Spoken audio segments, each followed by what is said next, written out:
le docteur Ali Salah, maître de conférence en psychiatrie.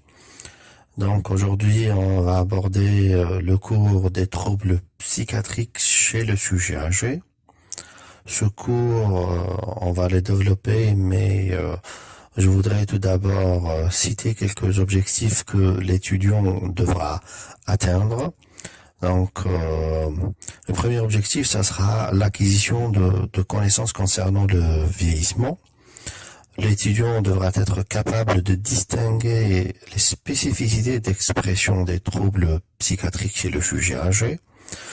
Il devra reconnaître les signes cliniques du syndrome démentiel, d'orienter les examens paracliniques nécessaires au diagnostic étiologique de la démence, de distinguer les différents types de démence neurodégénérative, de reconnaître la maladie d'Alzheimer, de citer les principes directeurs de la prise en charge de cette maladie, de discuter les aspects médico-légaux de la maladie d'Alzheimer, et enfin, appliquer les règles de prescription des psychotropes chez le sujet âgé.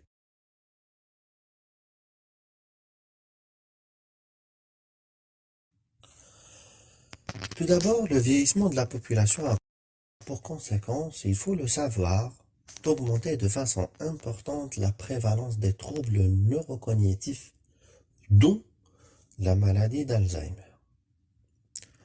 En Algérie, la demande de soins psychiatriques pour les sujets âgés est en augmentation constante, ce qui justifie une connaissance meilleure des spécificités d'expression clinique de ces troubles chez ces patients.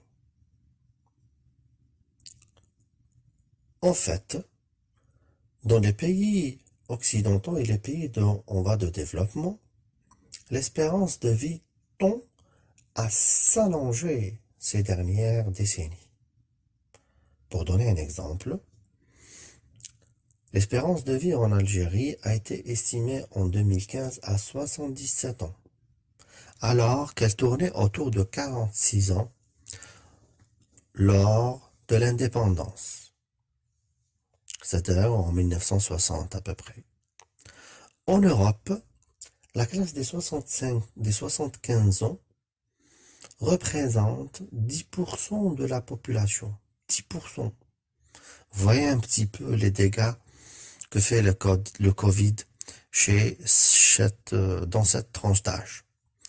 Et les plus de 85 ans représentent à peu près 3% de la population. En réalité, il n'existe pas de consensus concernant le début de la vieillesse. Pour certains, elle commencerait autour de 65 ans. Pour d'autres, c'est le départ de la retraite. Et pour d'autres, il s'agit du dépassement de l'âge d'espérance de vie. Il faut cependant noter que les différentes études longitudinales ont montré qu'en l'absence de pathologie ou d'influence environnementale, les effets du vieillissement sur les principales fonctions physiologiques et les constantes biologiques sont très modestes. En fait, avec l'âge, on peut observer une diminution des capacités mnésiques, des performances intellectuelles et de l'adaptabilité. En revanche, la capacité à comprendre une situation, à apprendre à partir de nouvelles expériences, ainsi que l'imagination et la créativité sont maintenues. Concernant les aptitudes motivationnelles, il peut exister des déficits de motivation qui deviennent plus modestes ou plus concrètes. On peut également observer sur le plan affectif un sentiment de vide, plus souvent ressenti par les personnes seules, aggravé par la perte d'un être cher ou des incapacités physiques. S'y rajoute parfois un sentiment de perte de pouvoir, de perte d'efficacité ou d'atteinte de l'identité sociale, ainsi qu'un avivement de l'idée de mort, influencé par d'autres événements, d'autres existentiels qui peuvent être éprouvants pour certains. Je cite quelques exemples. Départ à la retraite, l'éloignement des enfants, des conflits au sein de la famille, l'isolement social, l'existence de certaines affections somatiques, l'altération sensorielle et la diminution des ressources. Concernant l'activité sexuelle, et contrairement à ce qu'on pourrait penser, bien qu'il existe une relative diminution avec l'âge, elle reste proche de ce qu'elle était à l'âge adulte. Les plaintes concernant le sommeil, ou bien le mauvais sommeil, sont fréquentes. Néanmoins, elles ne sont pas confirmées par des données objectives, c'est-à-dire l'électroencéphalogramme. Globalement, le vieillissement habituel, malgré ses déficits, il permet un sentiment de bien-être, avec une bonne adaptation du sujet. À l'opposé, le vieillissement, quand il devient pathologique, il comporte des maladies et un handicap psychique.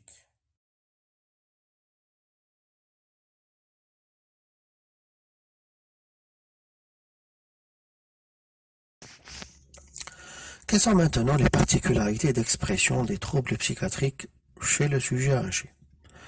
Il est important d'avoir, dès le départ, une approche globale chez le sujet âgé. Celle-ci, elle doit tenir compte aussi bien des antécédents médico-chirurgicaux que du niveau intellectuel et des facteurs de stress au travers une anamnèse minutieuse avec le concerné, ou bien parfois avec les proches, en cas d'altération des fonctions intellectuelles. Nous décrirons brièvement les différents troubles psychiatriques souvent rencontrés chez le sujet âgé et leurs particularités d'expression. En ce qui concerne les troubles thymiques, on va commencer avec les stades de dépression, les stades dépressifs, qui représentent un taux de prévalence de l'ordre de 3%. L'épisode dépressif caractérisé chez le sujet âgé est le trouble psychiatrique le plus fréquent. Il est à l'origine d'une perte d'autonomie, avec dépendance fonctionnelle. Il est souvent sous-diagnostiqué et par conséquent sous-traité. Il comporte un risque suicidaire considérable. Les symptômes sont volontiers banalisés, considérés à tort comme une conséquence du vieillissement. Il peut s'agir ainsi de difficultés d'expression de sujets âgés, résignation, pudeur et troubles cognitifs. La dépression s'accompagne souvent de perte d'appétit et d'insomnie. Le ralentissement psychomoteur peut se manifester sous forme d'une fatigue et masquer la tristesse de l'humeur qui est parfois remplacée par une indifférence affective. Il faut cependant noter la diversité des expressions cliniques du tableau dépressif chez cette tranche d'âge. En ce qui concerne la dépression mélancolique, c'est une forme sévère de la dépression qui nécessite l'hospitalisation car elle menace le pronostic vital. Donc, dans ce cas-là, le sujet peut présenter une prostration, parfois un mutisme, au contraire une agitation d'une importance variable et parfois des signes physiques qui vraiment peuvent attirer l'attention. Il peut s'agir d'une perte de poids importante, d'accord, et parfois une insomnie qui prédomine en fin de nuit. Concernant la deuxième forme de la dépression, qui est la dépression délirante, le risque est de faussement porter, dans ce cas-là, le diagnostic de délire chronique et de méconnaître l'aspect dépressif. C'est-à-dire quand il y a une association entre des symptômes dépressifs et des symptômes délirants, le clinicien, il peut il peut ne pas avoir cette nuance et porter le diagnostic de délire au lieu de poser le diagnostic de la dépression avec cette caractéristique psychotique. Donc cette forme clinique fait également discuter les autres diagnostics de démence avec manifestation délirante ou un état psychique à début à début tardif. Des propos de malveillance des aidants sous-tendus par un délire de persécution à thème d'héritage avec maltraitance volontaire ou encore de négation d'organes, syndrome de Cotard, peuvent être rencontrés.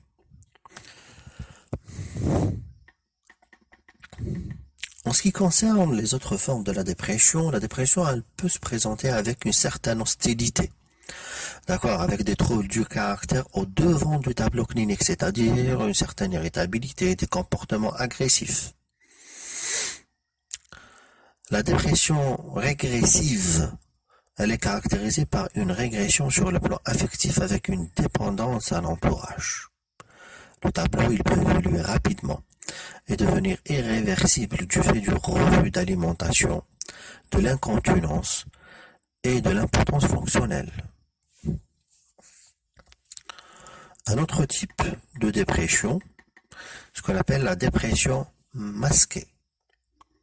Il s'agit là de préoccupations de nature hypochondriaque qui sont au devant du tableau clinique. Elles sont exprimées sous forme d'une peur d'avoir une maladie somatique sur un mode répétitif et insistant. Le tube digestif est habituellement mis en cause. On observe des phénomènes douloureux sous forme de céphalée ou de douleurs polyarticulaires. D'autres symptômes sont fréquents tels qu'une constipation, une fatigue, un amaigrissement ou bien des troubles de l'équilibre. Une autre forme de dépression, c'est dépression avec plainte mnésique. Cette forme soulève le diagnostic de démence aussi,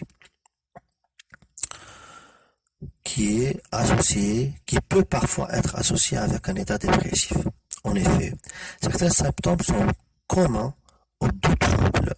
Sur le plan comportemental, on peut noter un apragmatisme ou un ralentissement psychomoteur. Sur le plan cognitif, des difficultés de concentration, des troubles de la mémoire. Sur le plan affectif, on peut noter des troubles émotionnels, un désinvestissement des activités habituelles et des pertes d'intérêt. Ce qui rend, dans ce cas-là, difficile le diagnostic différentiel. Concernant maintenant les états maniaques sont souvent liés à des maladies somatiques, en particulier neurologiques. Donc il faut faire attention à l'origine secondaire, d'accord, d'un éventuel tableau maniaque. Donc, la première chose à laquelle il faut penser à un processus intracrânien. Il faut penser à une démence. Il faut penser à un accident vasculaire cérébral. Des états post-opératoires peuvent expliquer le tableau clinique. Des traitements par des corticoïdes. C'est ce qu'on appelle globalement les manies secondaires. Cliniquement, l'expression clinique est moins typique que chez l'adulte jeune du fait de l'intrication fréquente avec les symptômes somatiques associés. Concernant maintenant les troubles anxieux, on va commencer par les attaques de panique. Les attaques de panique sont souvent méconnues, peu diagnostiquées chez cette tranche d'âge. En l'absence de traitement, le trouble peut évoluer vers une authentique agoraphobie, une perte de sortir de chez soi. En ce qui concerne l'anxiété généralisée, elle est souvent d'évolution chronique avec peu de rémission.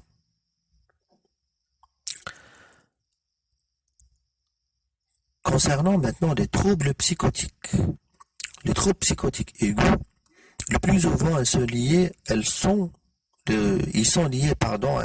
à une étiologie organique. C'est un petit peu le même cas que les tableaux de la manie. Donc, on peut les retrouver dans les affections cérébrovasculaires, dans certains états démentiels tels que la maladie d'Alzheimer, ou bien la maladie à corps de Lewy, ou la maladie de Parkinson. Les symptômes cliniques sont volontiers associés à des manifestations, donc confusionnelles. Concernant les troubles psychotiques chroniques, la schizophrénie, il faut savoir que l'apparition du schizophrénie chez un sujet âgé, elle est exceptionnelle. L'évolution du schizophrénie ancien se fait le plus souvent vers la réduction des symptômes positifs avec persistance de l'indifférence, du côté affectif, de la boulie et du négativisme. En ce qui concerne les autres délires chroniques,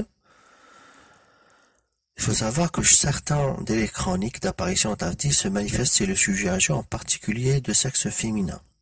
Le délire est bien construit, plus ou moins systématisé. Les thèmes de persécution et de préjudice, c'est-à-dire jalousie, vol, déplacement d'objets, hypochondriaque, sous forme d'idées de persécution,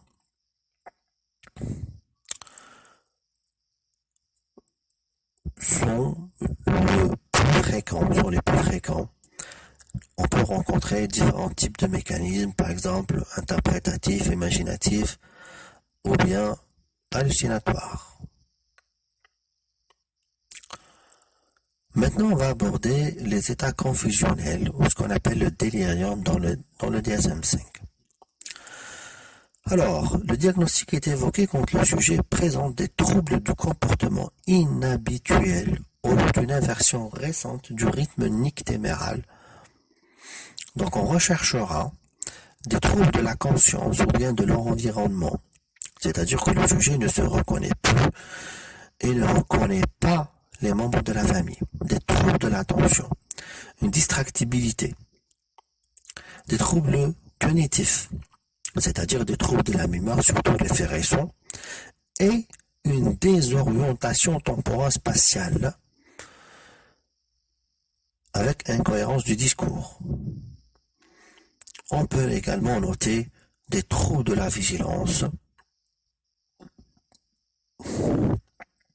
Les symptômes engendrent une anxiété, ce qu'on appelle une perplexité anxieuse, une instabilité, voire une agitation psychomotrice. Le début brutal ou parfois rapidement progressif, la fluctuation au cours de la journée avec aggravation nocturne sont caractéristiques.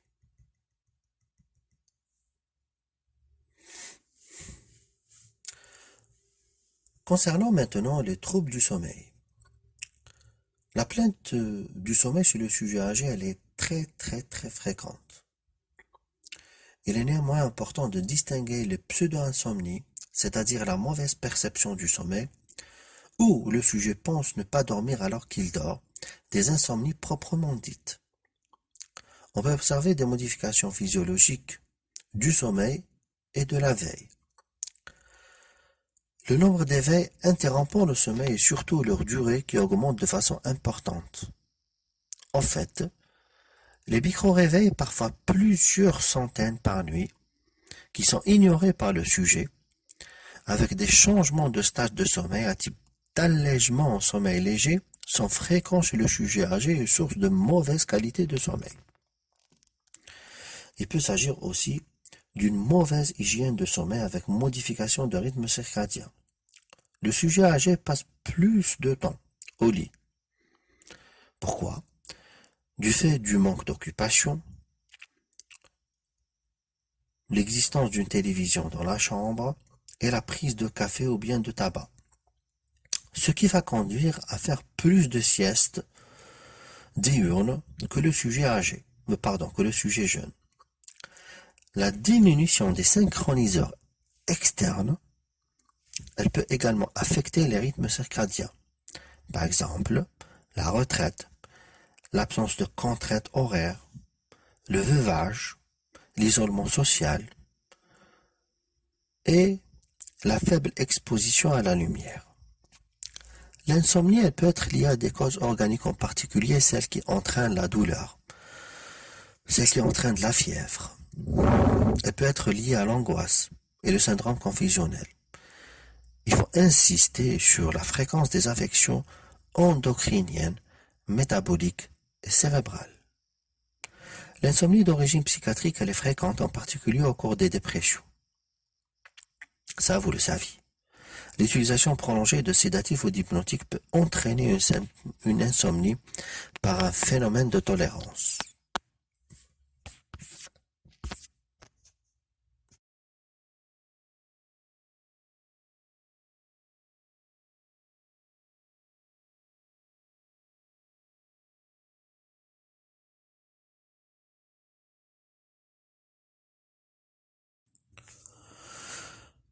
Concernant les démons, j'aimerais bien aborder le chapitre des troubles, dès le départ, le chapitre des troubles des atteintes neurocognitives du DSM-5, qui regroupe les atteintes acquises dans lesquelles un déficit clinique primaire est observé dans une ou plusieurs fonctions cognitives, par exemple les problèmes d'attention, les problèmes des fonctions exécutives, problèmes de langage, la cognition sociale ou les capacités d'apprentissage et de mémoire. On distingue le trouble cognitif mineur, c'est une phase précurseur de la démence, par opposition au trouble neurocognitif majeur, c'est le stade de démence avérée. De manière générale, l'atteinte neurocognitive désigne une détérioration cognitive globale, progressive et irréversible, altérant l'autonomie. L'atteinte de la mémoire et les capacités d'apprentissage est le symptôme le plus fréquent et le plus prédominant des atteintes neurocognitives.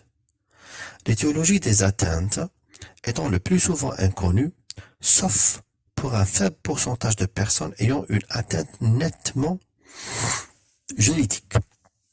Les traitements offerts sont palliatifs et de soutien pour les personnes et ses proches. Donc, en ce qui concerne les troubles cognitifs du DSM-5, ces derniers regroupent, premièrement, les états démentiels dans lesquels on va retrouver la maladie d'Alzheimer, qui est la plus fréquente, la démence frontotemporale, la démence vasculaire, la maladie à corps de Lewy, la démence cortico-basale et démence de la maladie de Parkinson, la démence supranucléaire progressive et la maladie de Huntington. Donc, ce sont des maladies que vous avez déjà abordées lorsque vous avez fait votre stage en neurologie. Donc, toutes ces affections sont regroupées dans les états démentiels. Il existe dans les troubles neurocognitifs d'autres pathologies qu'on ne qualifie pas, qui ne répondent pas à la définition des états démentiels, qui sont les troubles neurocognitifs dus à illusion cérébrale traumatique. Là, dans cette catégorie, on va voir tous les troubles neurocognitifs secondaires. Donc, il peut s'agir d'une lésion cérébrale traumatique, comme nous venons de l'aborder. Des troubles neurocognitifs induits par une substance qui sont d'origine infectieuse, par exemple le VIH. Les troubles neurocognitifs liés à une infection médicale, par exemple l'hématome sous-dural, l'hydrocéphalie lentement progressive, l'hypoxie liée à une hypoperfusion secondaire à une insuffisance cardiaque, les maladies endocriniennes, les maladies nutritionnelles, des problèmes immunitaires tels que les problèmes d'arthrite, le lupus érythémateux disséminé ou systématique, l'insuffisance hépatique-rénale, et j'en passe. Vous aviez le troisième groupe, des troubles neurocognitifs selon le DSM, qui est le délirium, ou bien l'état confusionnel.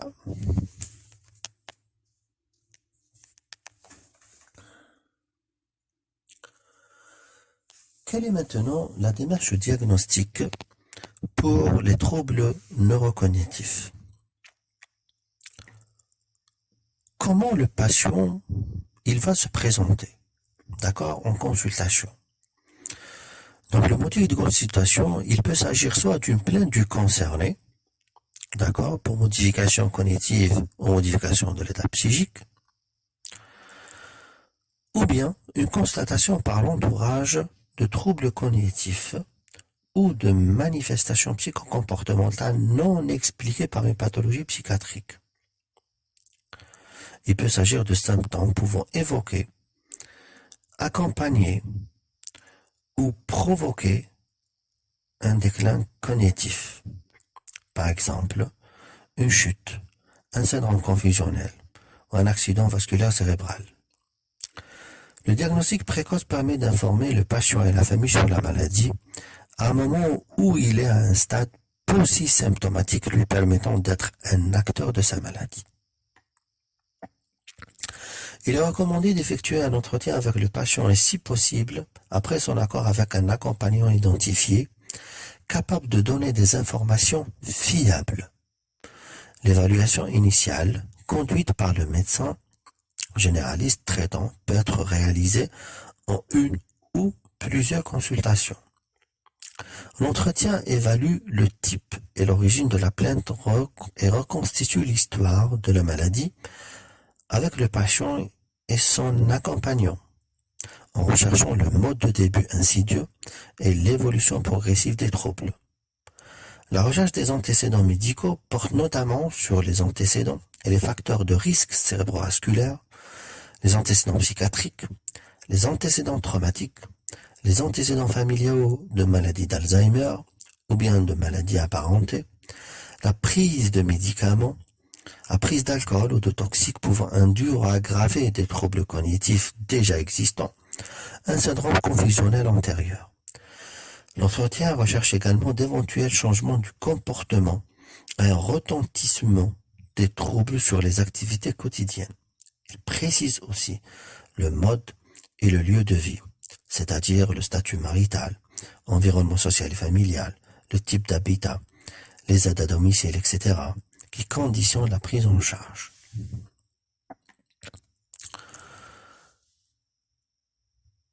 L'examen clinique comporte un examen de l'état cardiovasculaire, c'est-à-dire prise de l'hypertension artérielle et autres facteurs de risque vasculaire, d'accord, qui devra donc faire l'objet d'une attention particulière. L'examen neurologique, il permet d'évoquer un diagnostic spécifique. Si certains symptômes sont trouvés, des signes de Parkinson, des signes de Babinski, des mouvements anormaux, des réflexes archaïques, des troubles de l'équilibre, des troubles sphinctériens peuvent orienter vers un ou un autre trouble neurologique. Il faut savoir que les troubles comme ces symptômes neurologiques restent longtemps en normaux dans la maladie d'Alzheimer. L'examen somatique complet sera fait pour servir de référence par la suite. Il faut enfin tenir compte d'un éventuel déficit sensoriel, visuel ou auditif qui peut influencer la passation des tests neuropsychologiques. Le retentissement sur le plan fonctionnel peut être apprécié à la d'échelle spécifique comportant les 4 items les plus sensibles, c'est-à-dire l'utilisation ou non du téléphone, l'utilisation des transports, la prise de médicaments et la gestion des finances. Il est recommandé d'effectuer une évaluation cognitive globale à l'aide des chaînes neurocognitives. On va d'abord utiliser la Mini Mental State Examination, ou ce qu'on appelle la MMSE. L'âge, le niveau socio-culturel, l'état affectif, c'est-à-dire une présence d'une anxiété ou dépression, et le niveau de vigilance du patient doivent être pris en considération dans l'interprétation de son résultat. D'autres tests peuvent être effectués, comme l'épreuve des rappels des 5 mots et le test de l'horloge, ainsi que les tests de fluence verbale. Il est recommandé d'orienter les examens par ligne en fonction de l'hypothèse étiologique. Les examens biologiques, ils permettent de dépister une éventuelle cause curable, d'accord? Par exemple, un problème endocrinien en faisant le dosage de la TSH, On peut demander un hémogramme, on peut demander une CRP, un ionogramme sanguin, incluant la calcémie, la glycémie. On peut demander un dosage de l'albuminémie et un bilan rénal, c'est-à-dire la créatinine et sa clairance. Le dosage de la vitamine D, B12, pardon, un dosage des folates, un bilan hépatique, les transaminases, les gamma-GT, une sérologie syphilitique de la VIH ou bien la maladie de Lyme s'il y a un contexte de contamination sont demandés en fonction donc du contexte global du patient.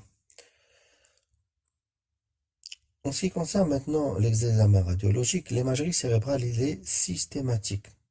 Donc soit TDM cérébral ou bien mieux une IRM encéphalique qui peut être d'une aide précieuse pour le diagnostic qui permet d'éliminer une autre cause de démence, c'est-à-dire, comme nous l'avons dit tout à l'heure, éventualité d'un processus expansif intracrânien, l'hydrocéphalie à pression normale ou bien des séquelles d'AVC.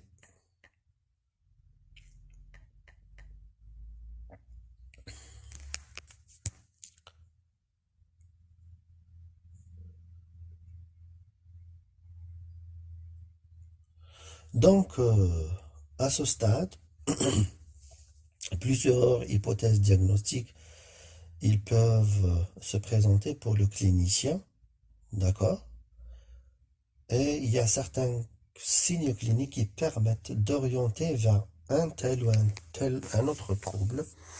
Donc, je vous conseille d'aller consulter directement le cours théorique.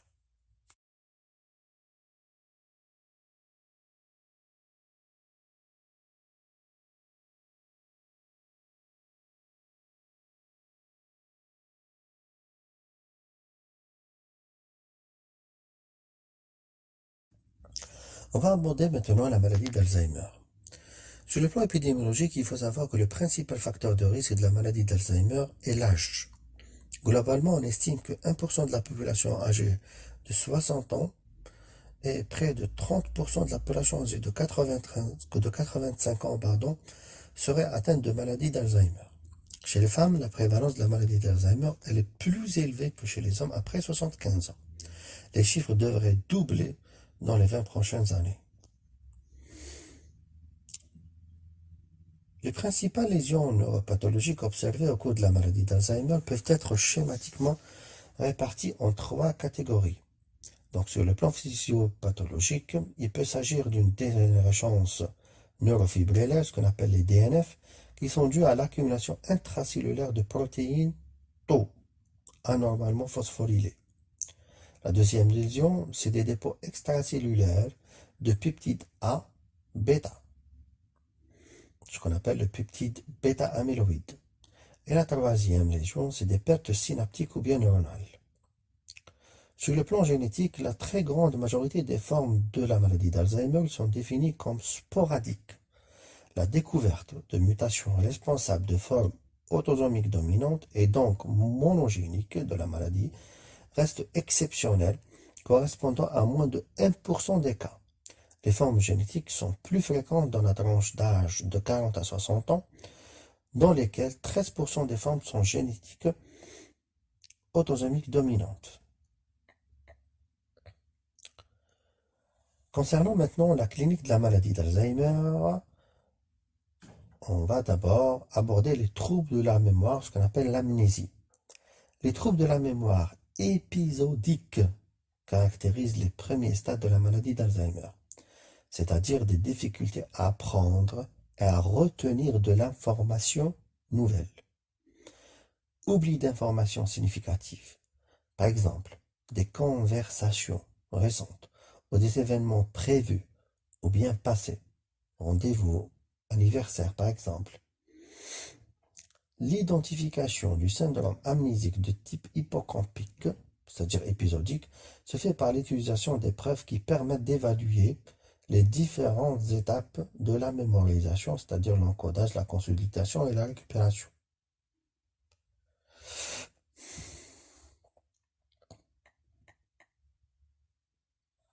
Deuxièmement, la perte de l'autonomie fonctionnelle. Une détérioration ou un changement dans les capacités de fonctionner de façon autonome, elle peut être constatée avec des difficultés à gérer et à accomplir les tâches quotidiennes, difficultés à assumer la gestion de ces médicaments, représentant un déclin remarquable par rapport au niveau antérieur du fonctionnement. En ce qui concerne maintenant les troubles de l'organisation, de la planification et du raisonnement, c'est-à-dire les fonctions exécutives, on peut retrouver une difficulté ou des difficultés à s'adapter à la nouveauté et au changement, des modifications dans la capacité à s'organiser et à planifier des tâches complexes, une altération du jugement.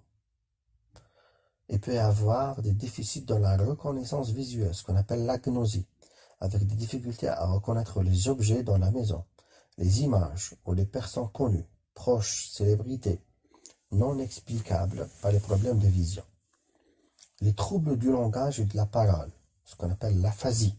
Nous avons abordé l'agnosie, maintenant ce sera l'aphasie, avec des difficultés à s'exprimer, par exemple des hésitations pour trouver le mot juste ou en conversation. La substitution ou la transformation de mots, des phrases incomplètes ou incompréhensibles peuvent être données. Des changements dans la maîtrise de l'orthographe ou bien la calligraphie, ce qu'on appelle la forme des lettres. Une diminution de la capacité à comprendre les consignes ou à suivre les conversations peuvent être aussi observées. Sixièmement, une altération de la capacité à réaliser une activité motrice malgré des capacités motrices intactes, ce qu'on appelle la praxie. Donc nous avons l'agnosie, l'aphasie et maintenant ce sera la praxie, avec des difficultés à planifier les gestes complexes.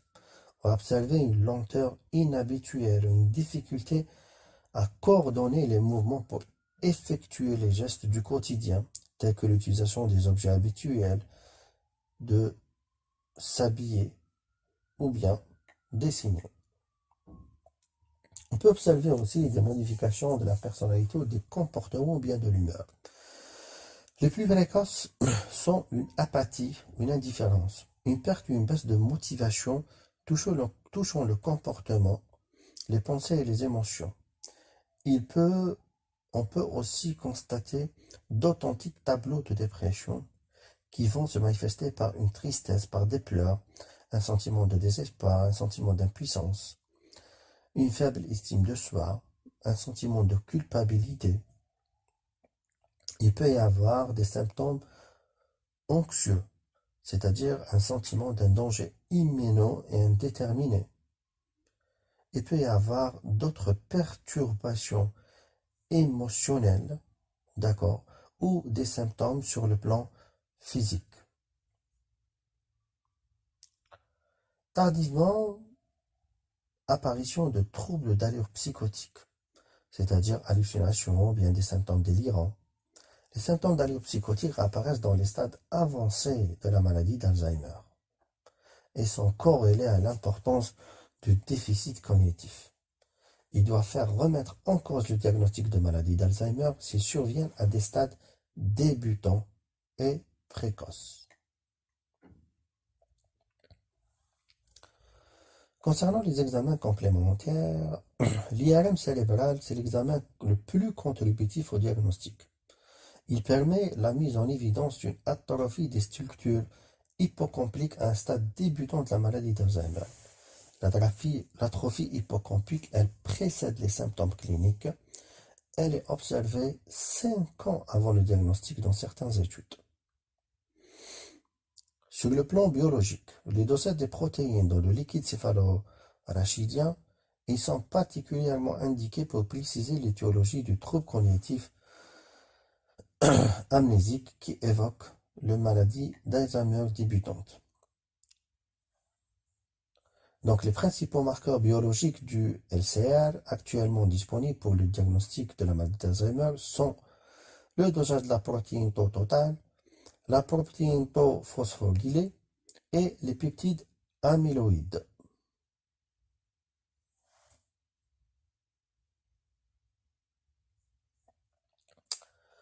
En ce qui concerne la prise en charge de la maladie d'Alzheimer, son but principal est la conservation d'une bonne autonomie et par conséquent une meilleure qualité de vie.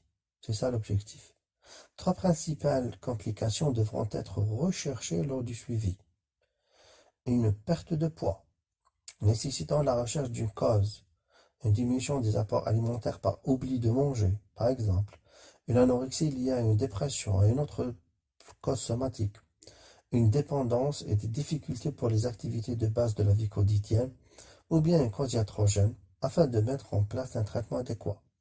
Deuxième chose, les troubles de la marche, qui sont très fréquents chez les patients Alzheimer.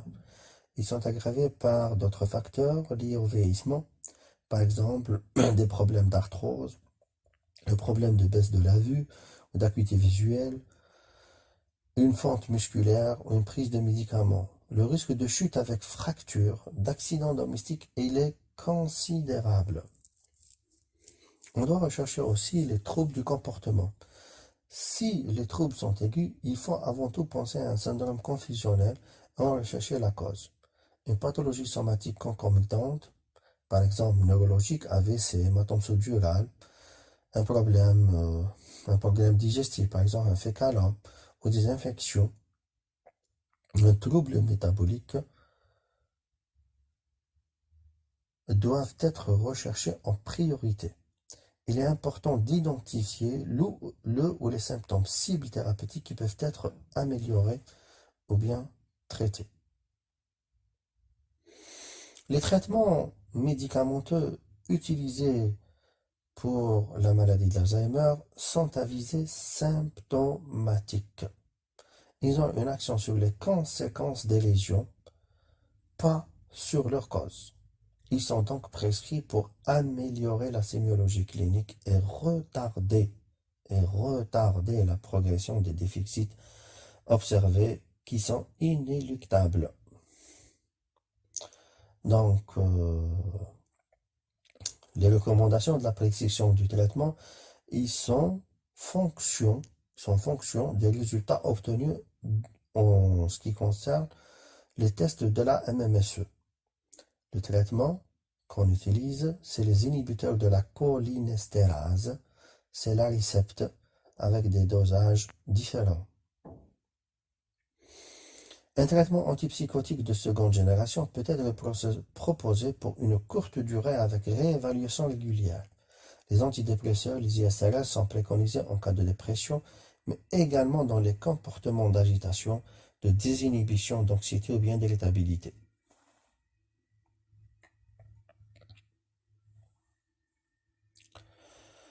Sur le plan psychothérapique, c'est-à-dire l'approche non pharmacologique, il faut tout d'abord avoir un personnel formé. D'accord? Par exemple, on peut proposer une prise en charge orthophonique, une prise en charge cognitive, c'est-à-dire des procédés qui permettent une simulation de situations vécues, par exemple au sein du domicile familial, ou bien le trajet dans le quartier, aller aux toilettes, ou bien une activité motrice, par exemple l'intervention de kinésithérapeutes, de psychomotriciens, ou bien d'ergothérapeutes peuvent être sollicités dans ce cadre.